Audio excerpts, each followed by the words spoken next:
All right, everybody, good morning and welcome to Lifestyle Live. It is Tuesday. The clock is ticking and finding the perfect gift for dad is daunting. No worries. Our favorite tech guy, David Novak, is here this morning with some great high-tech options for dad. George, how's it sound? That sounds fantastic. And Randall, they are nothing short of super people making super foods. The peeps, Sean and LaMonica from Vitality Bowls here this morning. Sean, what are we going to make first this morning? This morning, first, we're going to do the apple pie bowl. I just want to give customers a little bit of our bowl of the month. We have a different bowl every month, and I want to demonstrate that for the guys today. He had me at apple pie, Randall. Apple pie. Okay, speaking of Apple, we are meeting the latest Golden Apple Award winner this morning. Students in the Westfield, Washington School District love Mr. Sean Davis, calling their favorite teacher Westfield famous. He teaches youngsters all about video and media production. That's pretty cool. And guess what? Here they are.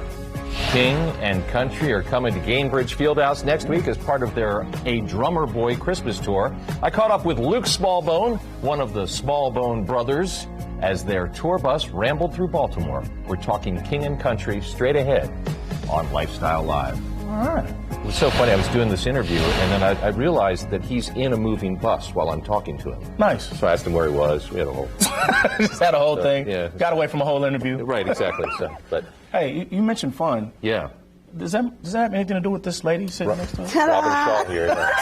Everyone at home was like, who is that? Who is that lady? Someone stormed the set. Comedian Robin Shaw has stormed the set, and she's storming Helium Comedy Club here very soon, tomorrow at 7, right? Yes. All right. You excited? I'm so excited. I've never been to Indianapolis before. Okay. Yeah. Actually, you're the first two people I've met in Indianapolis. Don't judge the rest of the city based off Let's not get into a fight with them. Oh, man. So, what are folks going to expect? This is the first question I should ask. Yeah. Where are you from? Okay, if you can't tell, I'm from New York, born and raised. And to come to my show, what's happening is it's an hour and a half where we just laugh. We have a good time.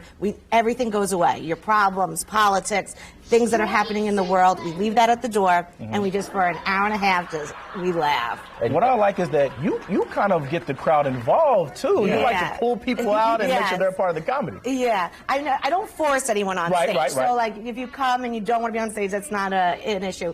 But I like people. That's my thing, is I want to laugh with you. So there's different times when I bring someone on stage, I ask them questions, I have a dating show, because this is not just a comedy show. I'm finding my husband. Oh. Okay. The problem is straight men come to my shows. Oh! There's usually 4 men in the audience, 3 are husbands, and 1's gay. So. You know what? We're going to change that tonight. We're going to have at least 5. We're going to have at least Okay, excellent. Oh, my gosh. Okay, when did you know that you had something with the comedy? When did you know that, you know what, I could take this to the stage? Well, I was always funny. Like, as a kid, I wore leg braces like Forrest Gump as a kid. So I had to develop a personality quick at 6 years old so that kids didn't make fun, you know? So I was always funny. And then I was an actress. And then when I was 25, my dad, who's an accountant, who you would think would have no sense of humor, was like, you should try stand-up. And I was like, you're an idiot. You know? And then I tried it, and he was right. And I've performed all over the world for our troops, and now I'm on this big tour, so he was right. It's an overused expression. We talk about viral videos, but you really you're a tangible example of that. Yeah, it was the peak of the pandemic. It was great. My grandma died. That wasn't good, but I made a video about it where I was laughing because I found my goals list of everything I wanted to do in 2020, and the opposite happened. Because I wrote this list in 2019, and it was, lose weight. Well, none of us lost weight. It was be more social. We were all on lockdown. It was everything. And the last one, again, this is the peak of the pandemic, I find this list, was spend more time with my grandma, and she passed, which is very sad. But for a pandemic, when it killed all the old people. I'm alone in my apartment. I'm laughing. I post it, and it's dark humor. Yeah. Right. For some reason, this dark humor was exactly what everyone needed. And everyone from Oprah Winfrey to Jennifer Gardner loved it and posted it. So and I think that's kind of like viral. That's kind of like the beauty of comedy, though, like to turn things that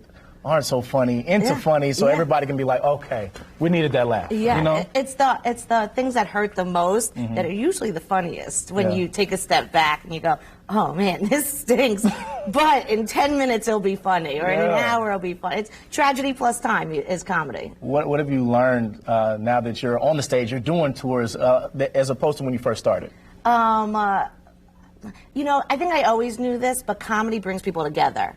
You look at people in an audience and you're like, you and you would never be friends, yet you're laughing at the same stuff, which means we do have so much more in common than you'd think. Love it. We want you to participate in our question of the day. That's right. Okay. And that question is brought to you by Kitchen Saver Custom Cabinet Renewal, right? Did I get that part right? Yes. Sure. What are your Christmas gift ideas for Dad this year? Okay. Dads are hard to shop for because they usually have whatever they want, you know, or they don't express themselves. Don't believe that lie. We have plenty of things that we want. Wait, are you both dads? Oh, yeah. Oh, yeah. Yeah, okay. Do you have daughters? Oh, yeah. Okay. I have one. I have a son. You have a son? So you may not be able to relate, but you will. My gift is I'm going to write a card. I'm going to say, Dad, I love you. This year, I'm not going to date any losers. And if I do, I won't force you to meet them.